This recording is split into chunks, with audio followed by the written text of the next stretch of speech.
This time on shift points, we get the truck running. No, we didn't actually get it running this episode. Maybe next time, though. Stick around.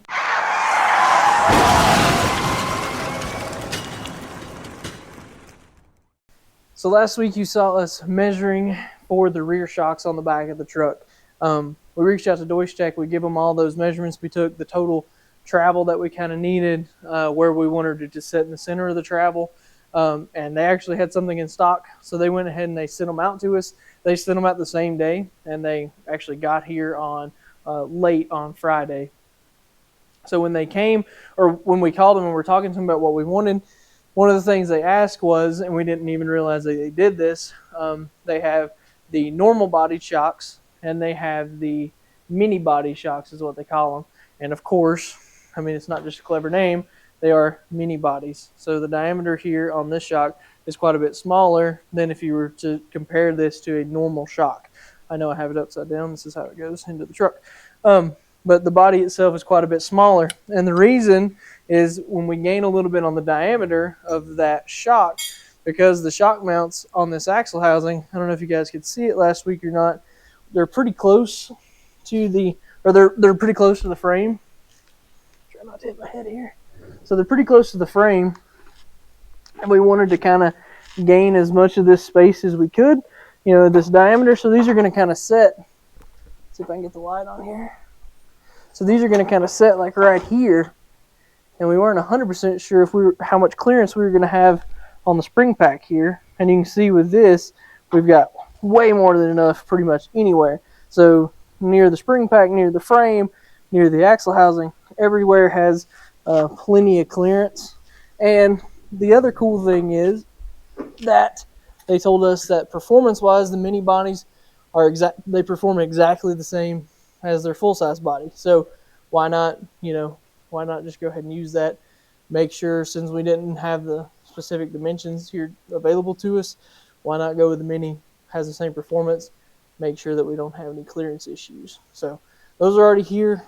The other thing that when we were doing the measurement, if you go back and watch that from last week, we had two different size pins, the ones that are up in the frame themselves, and then the ones that are on the lower shock mount were two different sizes. I can't remember off the top of my head what they were. But the other cool thing with Deutsche Tech, and we didn't realize it, is the upper ones. The upper ones, right? The upper ones are removable. So in the truck right now, you can just pull them out. And with Deutsche Tech, they actually sent us, where are they?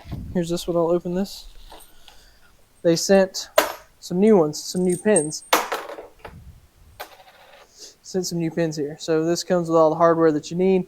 This, we can pull the one out that's in the frame already, put this in to the frame, and then this gives us a new pin here, shaft that shock fits really nicely up on. It's, of course, an exact fit, and it comes with all the hardware to tighten all this up. So I think that's what I'm going to do now. Go ahead and get the old ones pulled out, put these new ones in, and then get the new shocks put on.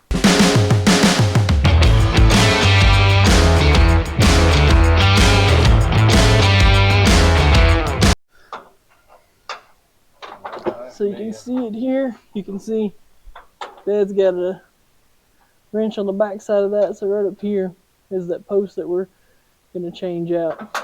So 15/16s on both sides. Apparently they are pretty tight.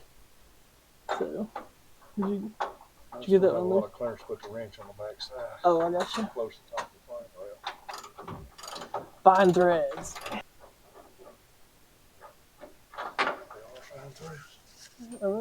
Either way.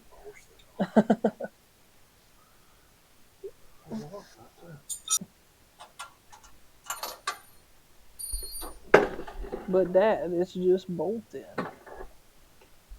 I said, but it's just bolt in. It's easy.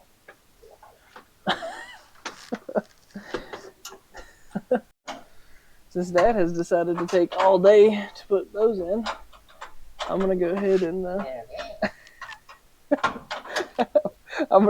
and get this fuel line routed. It's hanging down here right now.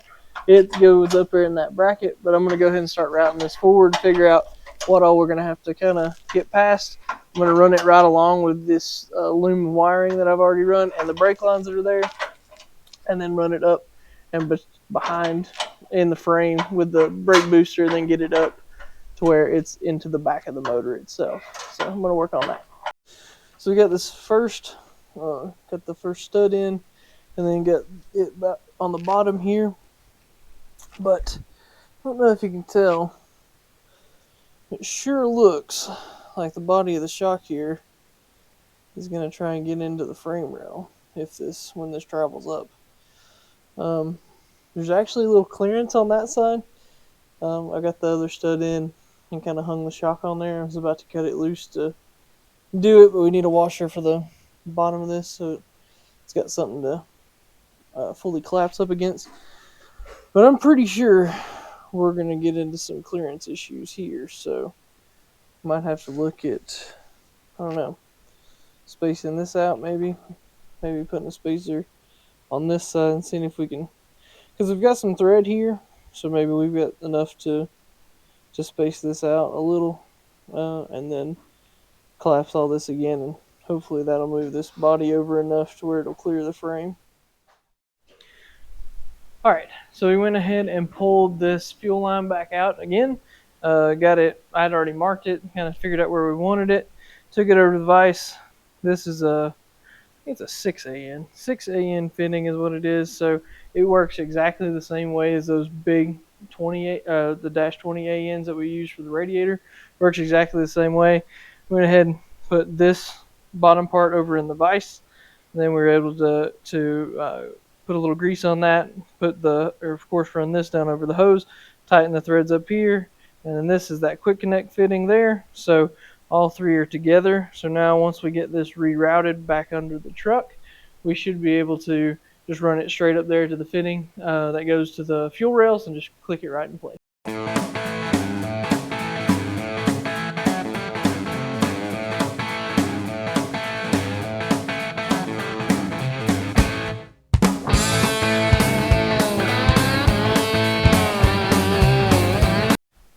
Fuel line is rerun. I was going to show you guys this kind of finished piece up here. So there we go. We've got this quick connect fitting. It's a 3/8 quick connect fitting into that AN line, and then the line runs down behind the engine block, and all of that is snapped in place nice and tight. You guys remember we had some issues with the other, not the 5/16 fitting, the fittings that we got at one point had a issue with them snapping in place, but these are nice and tight. So one more thing done.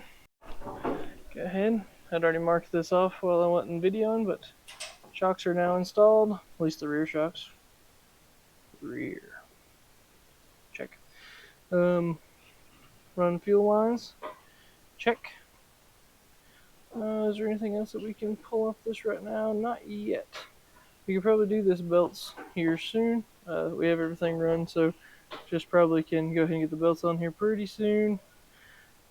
See if there's anything else that I can pull this off. I have to run this ground. I have that on the frame, just haven't done it. Ground inside of cab. I'm gonna mark this halfway off because I have the line run, but I haven't connected it just yet. So the other thing that we had on order last week, before the video came out last week, was this. This is that vent valve, rollover vent valve. So this has to be mounted directly vertical, and it needs to be as close to the same height as the fill neck as possible. Dad got under there and found a spot using the cross seal that could put this vent basically right against the bed.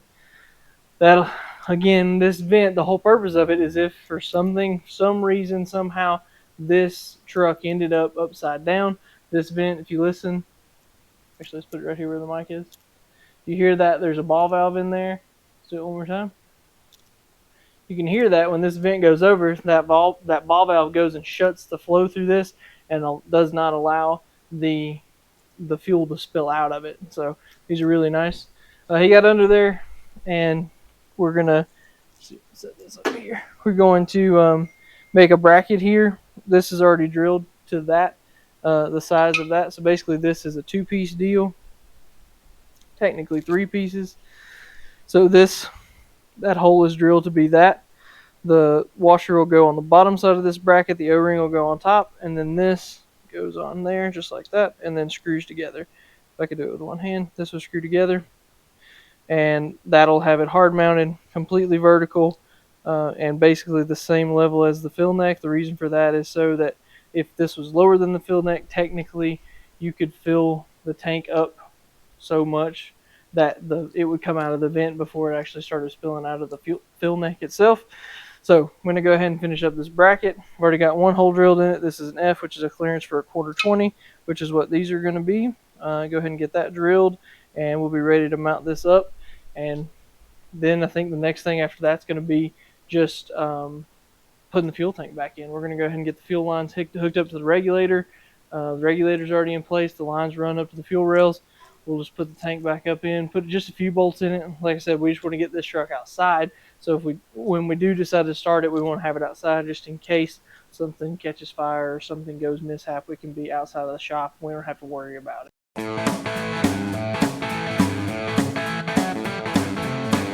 So if you're paying attention in that last part, you said, wait a minute, if the vent goes in that hole, how are you going to mount it in that same hole on the same side of that bracket? Just a test. I'm going to make sure you guys are paying attention. It's just a weight savings hole. We're going to drill the hole that we need on this side now. Simple as that. We definitely did not just mark the wrong side. Alright, so we are under the truck now. You can see the rear end. So we're under the truck. So this is the cross seal that Dad built. And then here's the bracket that you saw us drilling on. Has the vent mounted in it. The fuel tank will slide back over here. It mounts up on the bottom of the frame rail. You can actually see those threaded inserts there that are mounted there. So we'll probably put 2 or 3 bolts in it, 3 or 4 bolts in it, get it picked up and in place. The hose will come through here in the same hole as where these grounds are. There's our copper ground that's in the frame back here. So I have that copper post up front. I have this this wire lead is under it. It's run down the frame rail, and then it'll get grounded here so that I've got good solid ground connections to the block front and rear. So so what this bundle is, all of the tail lights and license plate light and the fuel pump and the sending unit, all of that is grounded off of this stud here, and that's all grounded to the block. But anyway, so that hose will come through there because it's mounted on this is the right front of the tank. So it'll come back following the frame rail, come through here, and then plug into this. That puts us up basically at the same level as the fill neck, which is up there. So yeah, it's as good as we can get it.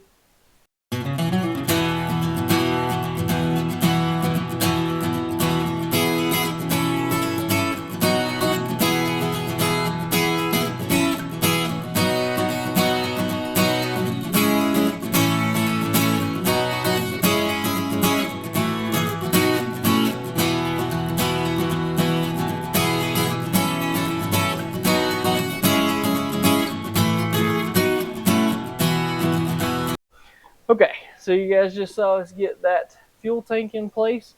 There was a lot of stuff kind of all going on at the same time, so we had to kind of juggle it and make sure everything looked good. The first thing that we kind of had to check on was back here was this fuel fill. This is the hose that connects from the fuel cap down into the tank itself. That had to get in place. We had kind of all these wires. They ended up getting kind of pinched between the fuel lines and the cross seals here. So the reason that there's as much wire as there is up here is because I wanted to be able to drop this tank all the way to the ground before we had to disconnect any of the electrical stuff if we ever needed to pull the tank out for some reason. So there's quite a bit of extra wire. I just need to kind of manage it a little better, bundle it a little better, because I want it that way. I hate to have to get the tank like partially out and then try and unscrew and disconnect all of those connections and then finally be able to pull the tank all the way out. I want to be able to get it to the ground, disconnect everything, and then call it good. The other 2 things that we got attached were that's that rollover vent valve. So you can see the hose that goes to it. The hose is up here. It's actually in the top of this tank, but it's on the right front corner. And then that's run back here to that. I think what we'll eventually do is run it through that hole in the frame. I think I mentioned that earlier. just to get it up out of the way. But we wanted to kind of see how it was. It's kind of hard to do right now, with the tank up in there, and it's going to have to come out again probably anyway at some point for the wire management. And then I went ahead and got both these connections for the return and for the pressure side on this tank here. So yesterday we went ahead and you saw us get the gas tank and everything in. We kind of saw a couple things that we went to go ahead and take care of this morning while we were while Dad was out. He went out and did some parts this morning. So this evening we were able to, in the top of this fuel tank, there was that vent. We had a straight fitting on it. And if you look up in here where it was, this was kind of pointed straight up at the bed. And with the hose, it was a pretty severe angle, not a severe roll to go into this frame rail. So he went and got this fitting. So we have a 90-degree on it to make that less severe. The other thing that we did yesterday, or that we kind of struggled with yesterday when we were putting the tank in, let me move over here to the other side. When we were putting in the tank, the fuel fill neck here, it was not screwed down. So when he put this in, he put it in, cut this off so it would clear this cross seal and everything. But that fuel neck wasn't screwed down, so this is trying to come up. And that's if you go back and look at the time lapse for that. You can see at one point where he's standing over here on this side, pushing down, and I'm sitting there kind of fiddling with it. He was having to push down on it while I was trying to get the tank where it needed to be and then get it pushed down in place. So he went ahead and got some screws while he was out this morning too. So we'll get that screwed down in place, get this fitting in so that the vent will work better, won't be so bound up, that hose won't be so bound up, and then we'll just keep moving forward. So we had to drop the tank back down and kind of redo a couple things. Let me see if I can get my flashlight out here. These fuel lines back there, you can see the stainless lines. They were actually in front of this fill neck, and that kind of got everything a little bit of in a bind, and so we were able to drop the tank and run those behind that fill neck. Kind of bundled this wiring up a little. There's still the sending unit here that I need to bundle down, get it pulled down off that cross seal a little bit more. And then Dad's working on getting the screws in the fill neck now, or in the fill cap. So we'll get that put on, and then that will have that much kind of wrapped up for today. Just a kind of a handful of little stuff today, but want to tomorrow evening to get all the electrical stuff wrapped up. So we'll get the positive posts on, get the battery wires run and everything. I already have them kind of, the battery ends are zip tied onto the battery here, so they're not on yet, but this is to kind of hold them in place while we routed them where they needed to go. So those are there, so they're already routed through this area. I took and notched the battery box there, so you can see that used to kind of go to about right here, that this piece of metal there. So I took and I notched that to give us a little bit more. They're to the back of that notch right now just because they're not pulled up forward like they will be. So got that. We need to get that done and get those leads onto the posts themselves, onto the starter bolt and all that stuff. So at that point, we're about ready to try and start it, right? I think. As far as the big stuff. We're getting fairly close. We got fuel, get the electrical, like brakes. Yeah. It's like the brakes bled. Motor oil, transmission fluid. Right. Rear end. Yeah. As far as the main task, it's kind of, we just need the, kind of the big components are together, and then we'll be able to put the fluids in it and stuff like that. Yeah. So we're getting close. So I know it's a little bit of deja vu for everybody, but we've decided that it doesn't really make sense, to rush and try and get this thing started during this video. So this is going to come out on Friday, like they always do. So hopefully maybe Friday or Saturday we can do it. but we decided that since we've decided to take it, pump the brakes, and we literally need to pump the brakes still. But if we pump the brakes, kind of take a minute, take a breath, and let's wrap up a few more things that we can take care of while the truck's still up on jack stands. It's going to come back up on jack stands at some point, of course, but we want to go ahead and take care of some of the stuff, like make sure that all the components in the front end are tight. Go ahead and pull the bearings off and pack those with grease, make them basically ready to go. So, not that they're going to heat up when we back it outside, but go ahead and have them in there whenever we have it down. Why not? So I wanted to show you guys this while we had this rotor off. Dad went ahead and pulled the caliper and the rotor off of this thing, kind of showing off these Heidt parts. They make some really nice stuff, and they have some really good parts that they use for all this. The spindle's all really good stuff. So I just kind of wanted to show that stuff off again now that you can kind of see it better now that the caliper and rotor are off of it. For those of you that don't know, those rotors have a rear and front bearing that goes in here. And so what I was saying was that we needed to pack those bearings with grease. You literally have to physically pack them with grease so that they don't overheat and it doesn't kill the bearings. So the grease is used for that. So Dad has a kind of tried and true method that he uses on packing bearings. So I'm going to go over there now and get him to show you guys how he does it. All right. What you got? Well, they make actually bearing fixtures to pack bearings with, but I've always packed them like this. It's just what it amounts to is exactly what it says, just pushing the grease up between the rollers and the bearings. And you can actually see the grease coming up between the bearings as you do it this way. And this is the way I've always done it. There's probably better processes now, but this seems to work. And I've not had any trouble with it, so I just continue doing it like this.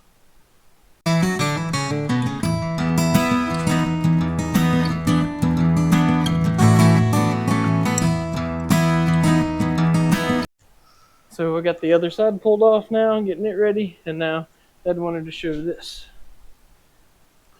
I just use a little scooping motion, something like this, and you can see the grease bulging up between the rollers, and that assures you that the bearing's greased inside where it needs to be between the inner race and the bearings. So just kind of gives you an assurance to know that the bearings are properly greased in my thinking. So that's, like I say, that's the way I've always done it. So it seems to work pretty good. Yeah, cool. So tell them what you told me about tightening the spindle nut up. Well, what I do, people's got different opinions about bearing preload. I just tighten that nut up by hand so you don't overload. I'd rather have just a tick less bearing preload than too much, because you'll burn bearings up if you really load them. So I pretty much take them down, especially with these. They're clean, and you can feel it engage the bearing. There's no play. There's no free play in the rotor at all.